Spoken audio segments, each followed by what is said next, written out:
우리가 지난주까지 갈라디아서 말씀을 함께 살펴보았는데요. 이번 주부터는 이제 구약 다니엘서 말씀을 매주마다 한 장 한 장 함께 나누도록 하겠습니다. 하나님의 말씀을 읽고 들을 때에 주님의 많은 위로와 은혜를 누리시기를 바라고요. 또 성령으로 말미암는 그러한 다짐과 결심이 여러분의 마음과 삶 속에 확고부동하게 서실 수 있기를 주님의 이름으로 축원합니다. 그러면 먼저 오늘 말씀을 잘 이해하기 위해서는요, 본문의 배경이 어떠한 배경인지를 좀 살펴볼 필요가 있습니다. 1절 말씀 함께 보면요, 유다왕 여호야김이 다스린 지 3년이 되는 해에 바벨론 왕 느부갓네살이 예루살렘에 이르러 성을 에워쌌더니, 그래요. 여러분, 우리가 이미 잘 알다시피 구약 시대 때는 지금 하나님의 백성인 우리 교회의 예표, 우리 교회의 그림자로서 누가 지금 자리하고 있었어요? 이스라엘 백성이 자리하고 있었죠. 여러분 꼭 기억하셔야 됩니다. 구약 이스라엘 백성은요, 우리와 전혀 상관없는 딴 나라, 딴 민족의 그런 이야기가 아닌 것이에요. 구약 이스라엘 백성의 중요한 역할, 중요한 기능 중 하나는 뭐냐면 바로 우리의 그림자, 신약시대 교회의 그림자요 예표라 하는 것입니다. 그래서 그들의 모습을 때로는 우리의 모습으로 모범으로 삼기도 하고, 또 때로는 그들의 모습을, 죄악된 모습은 반면 교사로 우리가 삼을 수 있는 것이죠. 자, 그런데 그 이스라엘 나라가 두 조각으로 나누어집니다. 그래서 북왕국 이스라엘은 진작에 멸망해 버리고요. 그리고 이제 남유다 왕국만 남은 상태예요. 그런데 이 남유다 왕국도 바벨론 제국의 느부갓네살 왕에 의해서 결국은 망해버립니다. 제가 한번 지도를 가지고 와봤어요. 보시면 유다 왕국이 느부갓네살 왕에 의해서 세 차례의 침입을 받습니다. 첫 번째 공격은 BC 605년에 있었는데요. 이때 이제 유다 나라는 이미 굴복해서 바벨론의 신하국가, 바벨론의 봉신국가로 전락을 해버려요. 완전 기울은 거예요, 이때부터. 그리고 이제 반란이랄까요? 이제 바벨론의 반기를 두 번 들었던 것이고, 그리고 그 반기는 다 실패합니다.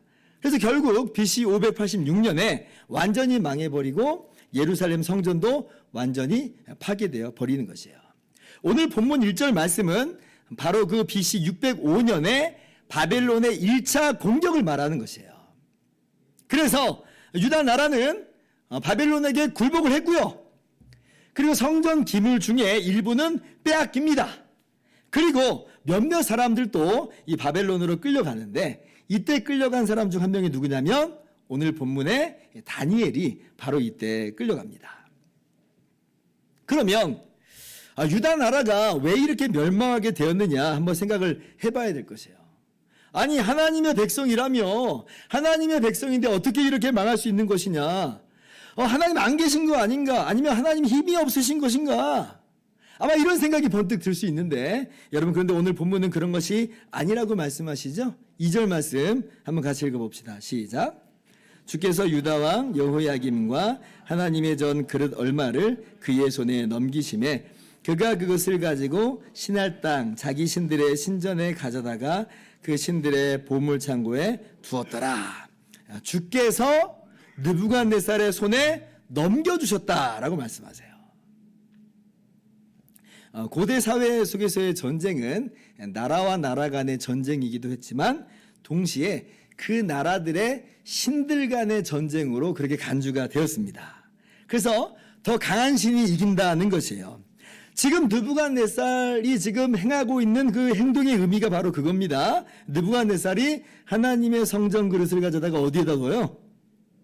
자기 신들의 신전에 가져다 두죠. 이게 무슨 얘기냐면 우리 신들이 더 세다, 우리 신들이 이겼다는 것이에요. 그래서 그걸 과시하고 전시할 요량으로 하나님의 성전 기물을 자기 신들의 신전에 갖다 둔 것입니다. 자, 그런데 오늘 성경 말씀은 그래서 하나님이 힘이 약한 것이다 이렇게 말씀하시지 않죠. 하나님이 약해서 혹은 힘이 없어서 이런 사태가 벌어진 것이다 라고 말씀하시지 않고 뭐라고 말씀하세요? 하나님께서, 주께서 느부갓네살의 손에 넘겨준 거다 그래. 넘겨준 거다. 문자적으로는 하나님이 줬다요. 하나님이 줬다. 뒤집어 말해 본다면 하나님께서 안 주셨으면 느부갓네살은 이걸 가져갈 수가 없는 거예요. 하나님이 주셨으니까 느부갓네살이 가져간 것이다. 그러니까 주권이 누구에게 있다는 거예요? 하나님께 있다는 겁니다. 그러니까 주께서 넘기셨다라고 하는 이 말의 의미는 하나님께서 넘겨주셨기 때문에 비로소 느부갓네살이 가져갈 수 있었다라고 하는 것을 이야기하는 거예요. 자, 그러면 하나님이 도대체 왜 주신 거냐? 왜 그러신 거냐? 혹시 그냥 말만 그렇게 하는 거 아니냐? 사실 빼앗긴 거면서 말이죠. 그죠?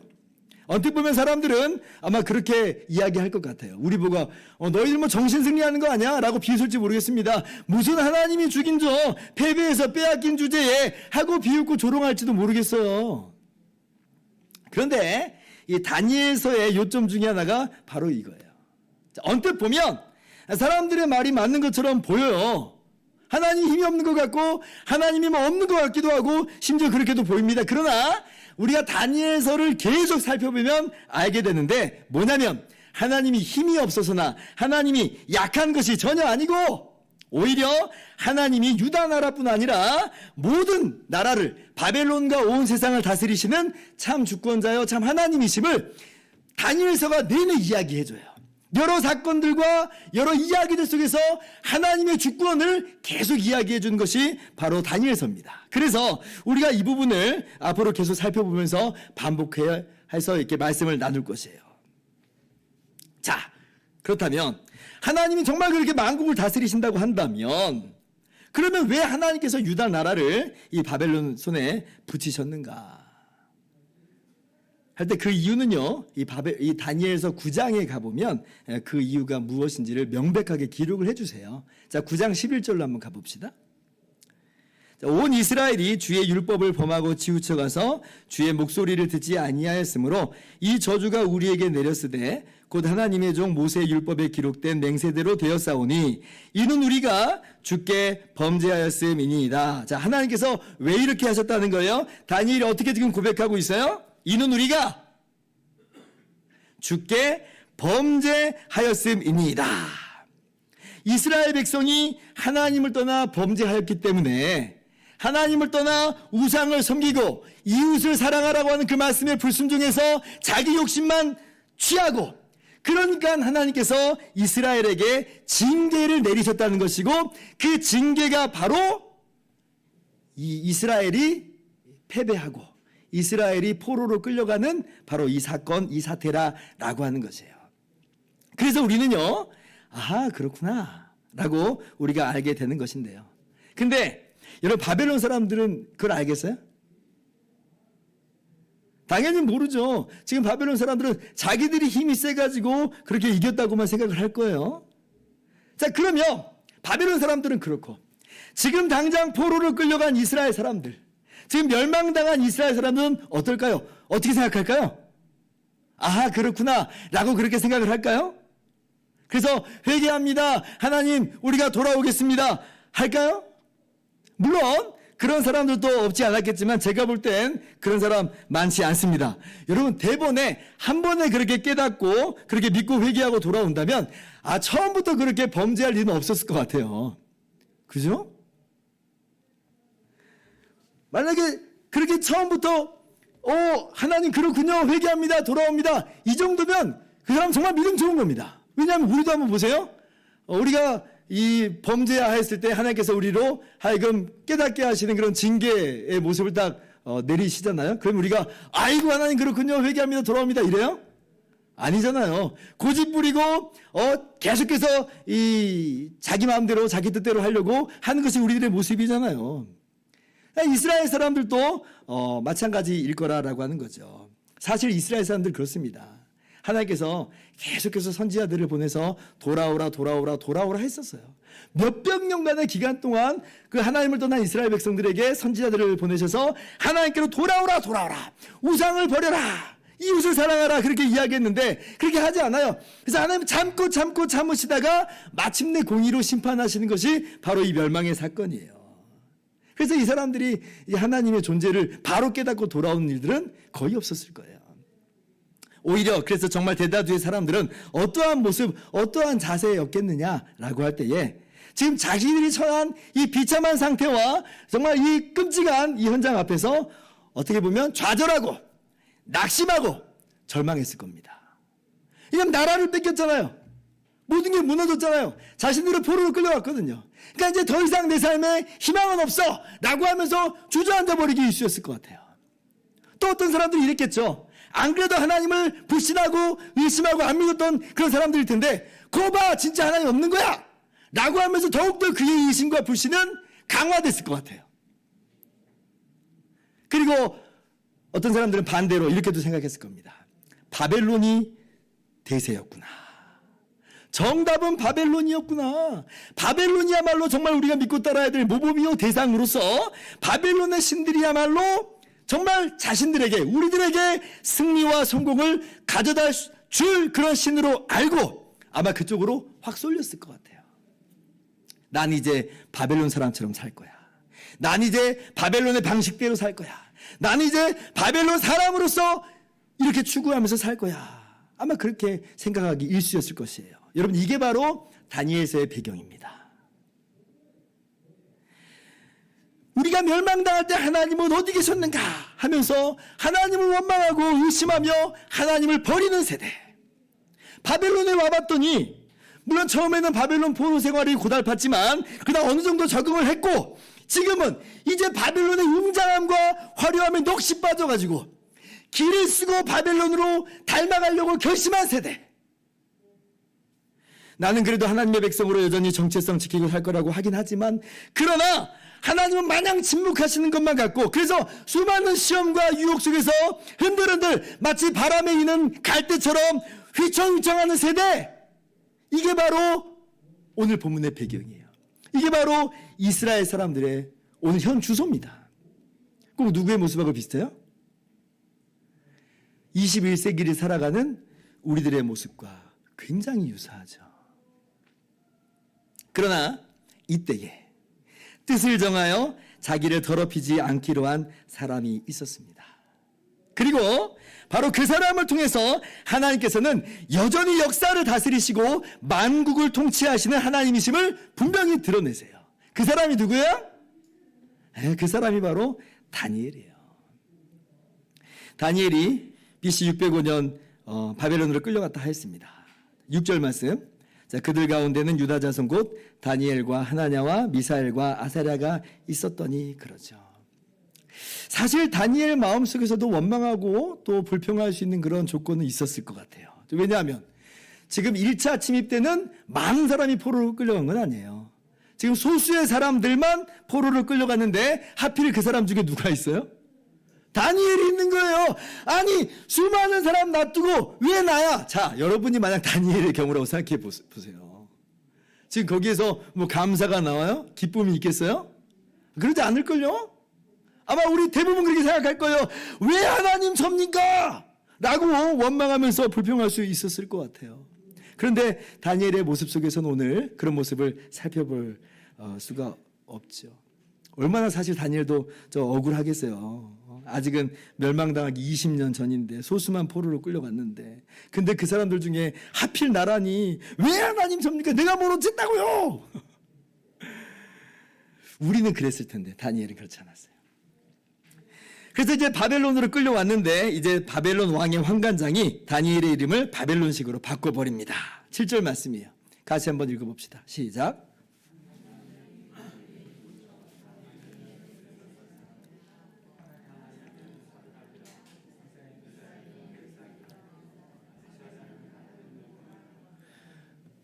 멀쩡히 다니엘의 이름이 있는데 그런데 다니엘의 이름을 자기는 마음대로 바꿔버려요.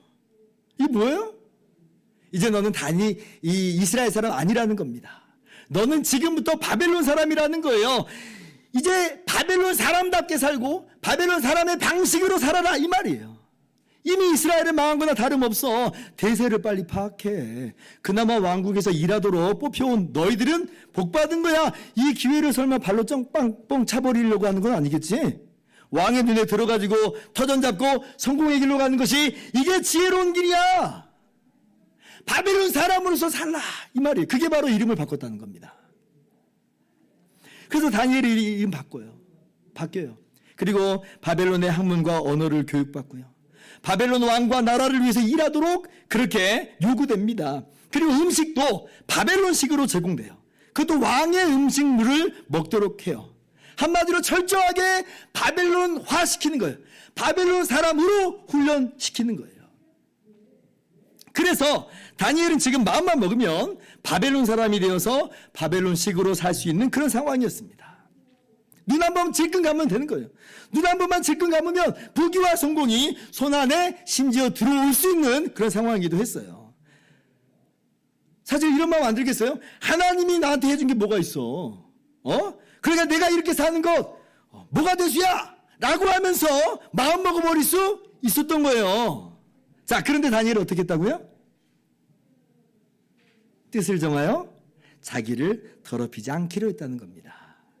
8절 말씀 또 같이 읽어봅시다. 시작. 다니엘은 뜻을 정하여 왕의 음식과 그가 마시는 포도주로 자기를 더럽히지 아니하리라 하고 자기를 더럽히지 아니하도록 환관장에게 구하니. 다니엘은 뜻을 정해요. 자기를 더럽히지 않기로 뜻을 정하는 거예요. 사랑하는 성도 여러분, 뜻을 정하시는 여러분 되기를 바랍니다. 자기를 더럽히지 아니하기로 결심하시는 여러분 되시기를 주님의 이름으로 축원합니다. 네, 다니엘은 뜻은 정해요.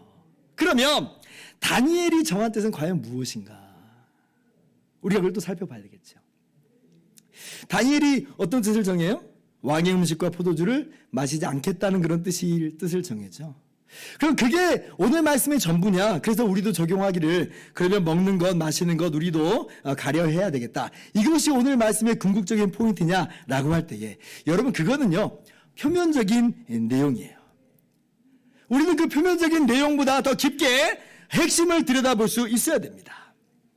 물론 표면적으로는 다니엘이 왕의 음식과 포도주가 자신을 더럽히는 것이 된다고 여겼기 때문에 뜻을 정하여 거절한 것이 맞아요. 아마 이런 내용이었을 것 같아요. 그 왕의 음식 중에는 이 구약의 율법이 먹지 말라고 금한 그런 것들이 아마 있었을 것 같아요. 지금은 이제 우리 예수님께서 모든 음식물이 우리를 더럽히지 않는다라고 분명히 선언하여 말씀하여 주셨기 때문에 우리는 가리지 않고 먹습니다. 근데 그림자로서 구약 율법이 먹지 말라고 한 것 중에는 뭐가 있냐면 돼지고기 이런 거 먹지 말라고 했거든요. 근데 아마 이제 왕의 음식 중에는 고기 중에는 돼지고기 아마 그런 거 있었을 것 같아요. 어쩌면 또 고기와 더불어서 피째 같이 아마 주었을지 몰라요. 또 율법 보면은 피는 다 빼라고 하거든. 먹지 말라고 했거든요. 근데 이제 그 고기에 피가 흥건히 아마 레어, 스테이크 뭐 이렇게 아마 제공되었을지도 모르겠어요. 그리고 아마 어쩌면 이 학자들은 말하기를 이 음식들이 어쩌면 우상에게 바쳐진 제물이었기 때문에 다니엘이 거절한 것이다 이렇게 해석하는 분들도 많이 있습니다. 고기는 물론이요 포도주도 이제 우상의 제사상에 올려졌다는 거죠. 지금 우리야 우상은 뭐 아무것도 아닌 줄 알기 때문에 거리낌 없이 뭐 제사상에 올려졌다 내려온 것이라고 해도 우리는 먹을 수 있는 것인데요. 근데 예전에는 우리 한국의 기독교인들도 거리낌이 있어서 제사상에 올려진 음식은 입에도 안 대시는 분들이 굉장히 많았습니다. 여러분 우리가 그러한 모습도 충분히 존중해 드려야 됩니다. 자, 그런데 그래서 다니엘이 그거 안 먹겠다고 단순히 뜻을 정한 것뿐이냐? 여러분 그것은 표면적인 이유일 뿐이라는 거예요. 왜냐하면 그 음식들이 그랬을지도 몰라 라고 추측한 것이지 정말 이 음식들이 어떤 음식이었는지는 오늘 말씀이 우리에게 이야기하지 않아요. 그래서 오늘 말씀 가지고 무엇은 먹어도 되고 무엇은 먹으면 안 된다 이것을 우리가 지금 분간할 수 있는 그런 내용은 전혀 없어요. 오히려 오늘 본문의 핵심은 뭐냐면 그 음식이 정말 뭐였느냐가 아니라 다니엘의 동기가 중요한 거예요. 다니엘의 동기, 어떤 동기요? 나는 하나님 앞에서 부정한 사람이 되지 않겠다라고 하는, 나는 하나님 앞에서 나를 더럽히지 않겠다라고 하는 다니엘의 결심, 이것만을 우리에게 부각시켜주고 있어요. 이것을 우리에게 적용하라는 거예요. 우리의 동기와 우리의 삶의 자세를 돌아보라는 겁니다. 하나님 앞에서 나는 어떠한 모습으로 살아갈 것인가? 그래서 다니엘은 단순히 음식 문제로서가 아니라 이 음식을 거절하는 것으로 표현하는 바, 나는 이 바벨론화 되는 것을 거절하는 것으로서 나를 더럽히지 않겠다는 거예요. 바벨론 나라 가운데 살지만 그렇다고 나는 바벨론에 속한 사람은 아니다. 마치 우리가 세상에서 살지만 나는 세상에 속한 사람이 아니라 말하는 것처럼 다니엘은 바로 그러한 모습으로서 자기를 더럽히지 않겠다는 거예요. 하나님의 자녀요, 하나님의 백성답게 여전히 자리매김하겠다는 겁니다. 이것이 바로 다니엘이 뜻을 정하여 자기를 더럽히지 않겠다라고 한 바로 그 내용이에요. 우리가 그렇게 볼 수 있는 그런 이유 중에 하나는 우리가 8절 말씀 바로 위에 7절에 보면 다니엘의 이름을 바벨론식으로 바꿨다고 그랬잖아요. 이건 바벨론 사람 되라는 건데, 근데 특별히 이 이름이 참 의미심장합니다. 다니엘의 이름이 벨드사살로 이름이 바뀌는데, 그 벨드사살의 이름이 뜻이 뭐냐면 벨이여 그의 생명을 보호하소서, 이런 뜻이에요. 벨이라고 하는 건 주님이란 뜻이거든요.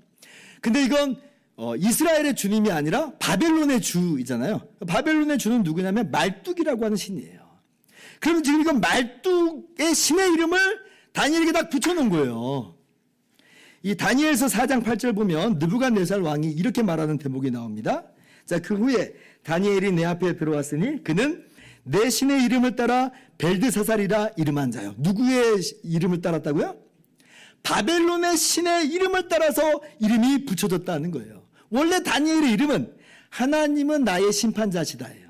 그러니까 이스라엘 사람으로서 신앙의 고백이 그 이름 가운데 지금 나타나 있는 것인데, 그런데 이제 그 신앙인으로서의 정체성을 지워버리고 이교도의 정체성을 강제로 덧씌운 것이 바로 벨드사살이라 하는 이름이에요.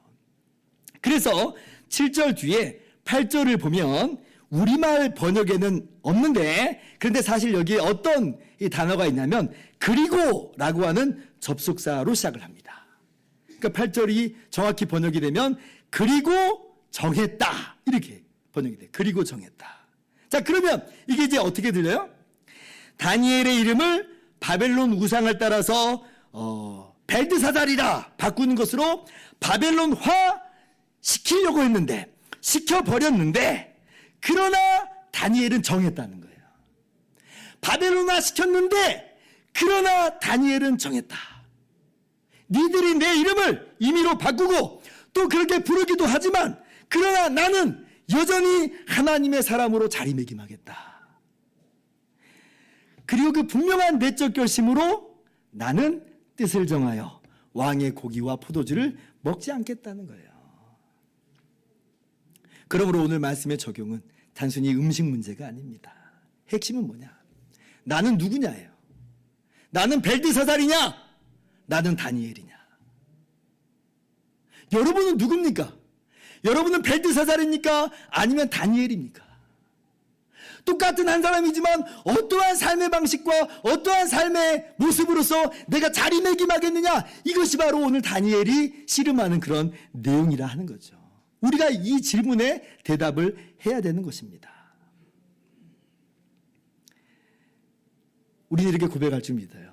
나의 정체성은 하나님의 백성이야. 나의 신분은 그리스도인, 즉 그리스도께 속한 사람이야. 나는 세상에 물들지 않을 것이며 나는 세속화되지 않을 것이다. 누가 뭐래도, 누가 유혹해도, 누가 핍박한다 할지라도 나는 하나님의 사람답게 날마다 나의 머리가 대신 그리스도를 닮아갈 것이다. 이것이 저와 여러분의 고백인 줄을 믿습니다. 우리는 세상 속에서 살아가지만 그러나 세상에 속한 사람은 아니에요. 세상의 한복판에서 정말 그렇게 하나님의 백성으로 자리매김하겠노라고 다짐하며 결심하면서 그렇게 거룩의 길로 나아가는 저와 여러분들 되기를 주님의 이름으로 축원합니다.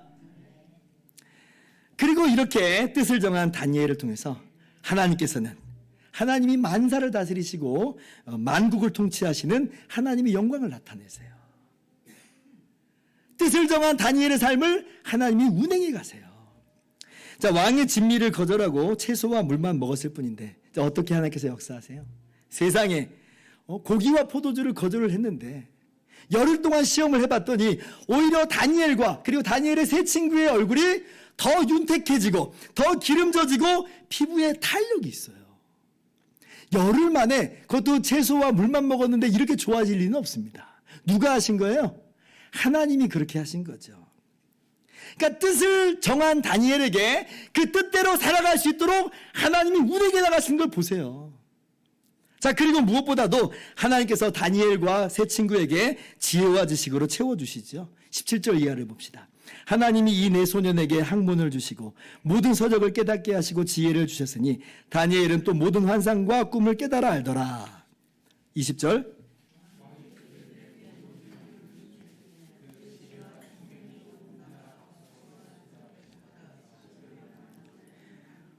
다니엘의 지혜와 지식이 다른 사람들보다 10배나 나았다는 거예요. 하나님께서 뜻을 정한 다니엘에게 그리고 세 친구에게 놀라운 복을 주십니다. 여러분, 하나님께서 하나님을 신뢰하는 자를 책임져 주심을 믿으시기 바랍니다. 여러분, 근데 그렇다고 해서 여러분 이걸 뒤집지는 마세요. 그러니까 이러한 복을 얻기 위해서 뜻을 정하자. 아니에요. 그건 다니엘에서 잘못 읽은 거예요. 다니엘은 이런 복을 얻기 위해서 뜻을 정한 게 아니에요. 더럽히지 않기로 뜻을 정한 거죠. 오히려 이러한 복은 보너스와도 같다, 이렇게 생각하시는 게 좋아요. 다니엘은 하나님 앞에서 자신을 더럽히지 않으리라 한 것뿐이고 하나님의 백성으로 여전히 자리매김하리라 한 것뿐이에요.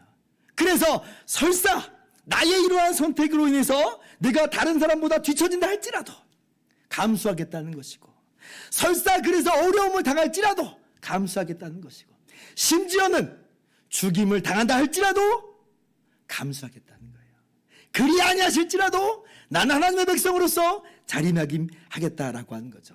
이것이 바로 뜻을 정하여 자기를 더럽히지 않겠다라고 하는 거예요. 그래서 우리도 무슨 복을 얻기 위해서 하는 결심으로서가 아니라 우리가 이미 복받은 사람으로서 하나님의 뜻대로 살겠노라, 그렇게 다짐하는 저와 여러분 되기를 바랍니다. 다니엘과 우리가 정말 이런 면에서 굉장히 많은 유사점을 가지고 있는데, 그런데 또 다니엘과 우리가 또 차이점을 어떤 의미에서 갖고 있는 것도 사실입니다. 이게 무슨 얘기냐면, 다니엘은요 아직 예수님이 오시기 이전의 사람이에요. 그러니까 구원자 예수님을 대망하는 그런 사람 중에 하나로 위치하고 있어요. 그런데 우리는 어떤 사람이에요? 이미 오신 예수님을 만난 사람들이에요. 예수님의 십자가를 만났고 우리를 향하신 하나님의 놀라운 사랑을 경험한 사람들이죠. 하나님의 빛난 영광을 맛본 사람들이에요. 예수님께서 십자가로까지 우리를 사랑하셔서 우리를 죄 용서하시고 거듭 의롭다 하셔서 하나님의 자녀 삼으시는 놀라운 복을 우리는 이미 받은 사람들이잖아요. 자, 그렇다면 보세요. 주님을 대망하는 사람으로서 다니엘이 뜻을 정하여서 자신을 더럽히지 않는다 했다면, 하물며 다니엘보다도 더 큰 은혜와 복을 받은 우리, 하나님의 놀라운 은혜와 사랑을 받은 우리, 십자가로까지 우리 사랑하신 하나님의 은혜와 사랑을 받은 우리가 더욱더 뜻을 정하여 하나님의 백성답게 살아가는 것이 마땅하지 않겠느냐. 그래요, 안 그래요? 그렇죠. 그렇죠. 우리가 이제 새로운 봄학기, 봄사역을 앞두고 있습니다. 어떠한 모습으로 우리가 이 봄학기, 이 봄사역을 맞이할 것인가? 특별히 우리 대학생, 이제 새 학기를 앞두고 있는데 어떠한 모습으로서 다짐하면서 결심해야 될 것인가? 라고 할 때에 하나님 앞에서 뜻을 정하는 결단이 있기를 바랍니다. 하나님의 백성답게 살겠노라고, 주님이 기뻐하시는 삶의 모습을 살겠노라고 다짐하고 결심하기를 주님의 이름으로 축원합니다. 고린도후서 5장 15절 말씀이에요. 예수님이 그가 모든 사람을 대신하여 죽으심은 살아있는 자들로 하여금 다시는 그들 자신을 위하여 살지 않고 오직 그들을 대신하여 죽었다가 다시 살아나신 이를 위하여 살게 하려 함이라. 이것이 우리의 모습이어야 돼요. 로마서 12장에서는 이렇게 말씀하십니다. 그러므로 형제들아, 내가 하나님의 모든 자비하심으로 너희를 권하노니 너희 몸을 하나님이 기뻐하시는 거룩한 산 제물로 드리라. 이는 너희가 드릴 영적 예배니라. 2절 말씀 같이요. 이 세대를 본받지 말고 오직 마음을 새롭게 함으로 변화를 받아 하나님의 선하시고 기뻐하시고 온전하신 뜻이 무엇인지 분별하도록 하라. 너희는 이 세대를 본받지 말아라. 너희는 이 세상 속에 살지만 이 세대가 아니다. 여러분, 이 세대는, 이 시대는 말합니다. 누려라. 다 누려라. 네가 하고 싶은 대로 다 해라. 본능에 충실해라. 너는 네 인생의 결정권이 너한테 있다. 네 삶은 네 거다. 거추장스러운 이름, 다니엘 같은 이름, 그리스도인이라고 하는 그 이름 다 벗어버리고 하나님이니 뭐니 천국이니 지옥이니 심판이니 뭐니 너를 얽어매는 거 다 벗어버리고 네 행복은 네가 찾아야지. 이 시대는 그렇게 이야기해요. 그러나 우리는 영광스러운 이름을 우리 마음 가운데 품고 삽니다. 마치 다니엘이 다니엘로서 살아가는 것처럼 우리는 그리스도인이라고 하는 영광스러운 이름을 짊어지고 살아가는 사람들이지요. 뜻을 정하시기를 바랍니다. 당장은 하나님이 안 보이시는 것 같고 하나님이 역사하시지 않는 것 같은 그러한 현실인 것처럼 보이지만 그렇지 않아요. 하나님은 여전히 역사를 주장하시고 운행하고 계세요. 나는 그리스도인이야. 나는 하나님의 백성이야. 나는 이 혼탁한 세상 속에서 나의 정체성, 그리스도인으로서의 정체성을 지키면서 살 거야. 성령의 열매 맺으며 거룩의 열매 맺으며 사랑의 열매 맺으면서 살아갈 거야. 정말 이렇게 하나님의 마음을 기쁘시게 하고 하나님의 마음을 시원하게 하는 저와 여러분 모두가 되기를 바랍니다. 이제 말씀을 마칩니다. 우리 신앙의 선배들의 믿음의 결기를 우리가 다니엘서 통해서 보고 있어요. 여러분 이러한 결기를 정말 잘 표현한 복음성가 중에 주님 뜻대로 살기로 했네라고 하는 복음성가가 있습니다. 아마 여러분도 아실 거예요. 인도의 20세기 초에 유명한 복음전도자인 썬다싱이라고 하는 분이 작사한 노래인데요. 이 노래와 관련해서 한 유명한 일화가 전해져 내려옵니다.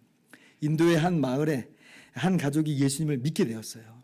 근데 그러니까 마을 사람들이 동요하기 시작하고 그 마을의 족장이 화가 머리끝까지 나가지고 그래서 그 가족을 마을 광장에 이제 끌고 와서는 이 족장이 이렇게 위협을 합니다. 만약 당신과 당신의 가족이 믿음을 부인하지 않으면 너희는 오늘 모두 죽게 될 것이다. 위협을 합니다. 생명의 위협이 있게 됐습니다.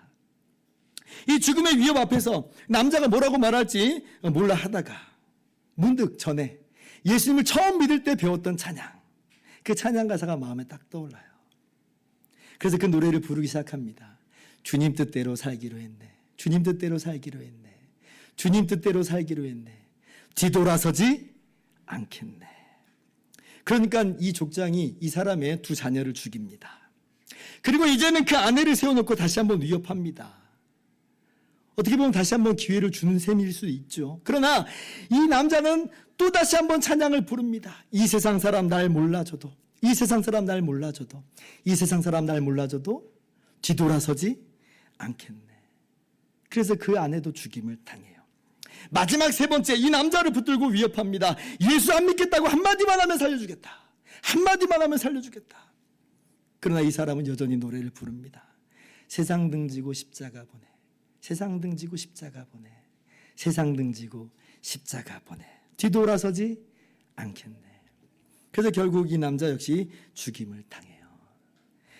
그런데 그 이후에 이 마을에 놀라운 이 변화가 일어나기 시작합니다. 나중에 그 마을의 족장이었던 사람이 예수님을 믿게 되고 그 마을 전체가 예수님 믿게 되고 심지어 복음이 이웃 마을에까지 전해졌다는 그런 일화가 이 노래와 더불어서 전해지고 있어요. 주님 뜻대로 살기로 했네. 이러한 고백이 오늘 저와 여러분의 고백인 줄 믿어요. 다시 한번 그 고백을 주 앞에 올려드릴 수 있기를 바랍니다. 다니엘처럼 뜻을 정하시기를 바랍니다. 우리를 사랑하신 주님께 우리도 주님만을 사랑하겠노라고 여러분의 사랑을 올려드릴 수 있기를 그렇게 다짐하고 결심하며 행하시는 저와 여러분들 되기를 주님의 이름으로 축원합니다. 우리 함께 찬양하고 기도하는 시간을 갖도록 하겠습니다. 나는 다니엘인가? 나는 벨드사살인가? 스펄전 목사님이 이렇게 말합니다. 오 크리스천이여, 세상은 당신의 친구가 아닙니다. 만약 그렇다면 당신은 하나님의 친구가 아닙니다. 여러분, 나는 누구입니까? 우리는 누구입니까? 어떻게 이 세상에서 살려고 하십니까? 다짐하고 결심하면서 찬양하는 시간 갖도록 합시다. 주님 뜻대로 살기로 했네. 주님 뜻대로 살기로 했네. 주님 뜻대로 살기로 했네. 뒤돌아서지 않겠네. 이 세상 사람 날 몰라줘도 이 세상 사람 날 몰라줘도 이 세상 사람 날 몰라줘도 뒤돌아서지 않겠네. 세상 등지고 십자가 보냄 세상 등지고 십자가 보내 세상 등지고 십자가 보내 뒤돌아서지 않겠네.